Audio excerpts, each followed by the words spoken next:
В регионе больше 20 лет обсуждался вопрос о капремонте и строительстве магистрали круглогодичного пользования через Сосногорский, Печорский и Усинский районы к северным границам Коми. Однако профинансировать грандиозный инфраструктурный проект местному бюджету в одиночку было не по силам. Тогда, в 2015-м, было принято решение привлечь к работам подрядчика с инвестициями. Таким образом, было подписано соглашение стоимостью порядка 10 миллиардов рублей. Их хватило на реконструкцию 34,5 километров имеющейся, но обветшавшей дороги в Малой Перы до Ираэля и совершенно новое строительство 46-километрового участка от Ираэля до Каджирома. И вот дорожно-строительная компания «Автобан» с опережением сроков сдает первый этап и тут же готова взять дорогу на гарантийное обслуживание. Вы считаете, что асфальт, который вы сейчас кладете, верхний слой и все остальное, замена его будет через 8 лет? Я так понимаю. Мы даем гарантию на 8 лет, согласно контракту. Молодцы. Надо Сергея Семеновича Собянина через 8 лет пригласить. приедем, да? Он дает 3 года. Члены высокой комиссии отметили, реконструированный участок действительно можно признать эталоном. На этом отдельно взятом отрезке работы выполнены в соответствии с техническими нормами и федеральными ГОСТами.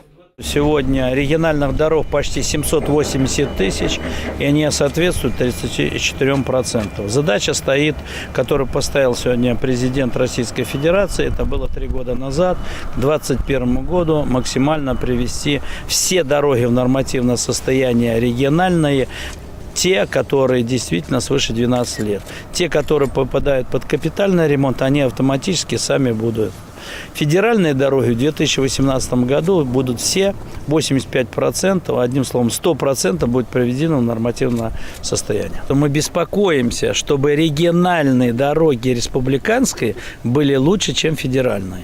Потому что там формируется груз, там формируется пассажир, и максимально пассажиры ездят в региональных дорогах. То, что мы сегодня увидели, я хочу сказать, что это дорога федерального значения. Такой высокой оценки заслуживает пока только один участок от Малой Перы до Ираэля. Еще 46 километров новой современной дороги от Ираэля до Каджирома введут осенью 18-го. Сейчас дорога от Ухты до Нарьян-Мара больше похожа на пунктирную линию. Где-то лежит гравий, где-то уже положен хороший слой чма, а в некоторых местах не пройти даже внедорожнику. Более того, в местечке Усть-Уса через реку Печора нет моста, и, к сожалению, республике это не по карману. Сегодня стоимость известна, ее, скажем, конструкция достаточно большая, длинная, скажем так, 6 километров, и стоимость в районе 12-13 миллиардов рублей. Это достаточно большие деньги, которые сегодня сложно будет привлечь из федерального бюджета. Поэтому задача номер 1 сегодня привлечь средства для того, чтобы расплатиться сегодня концессионным соглашением. Задача номер 1.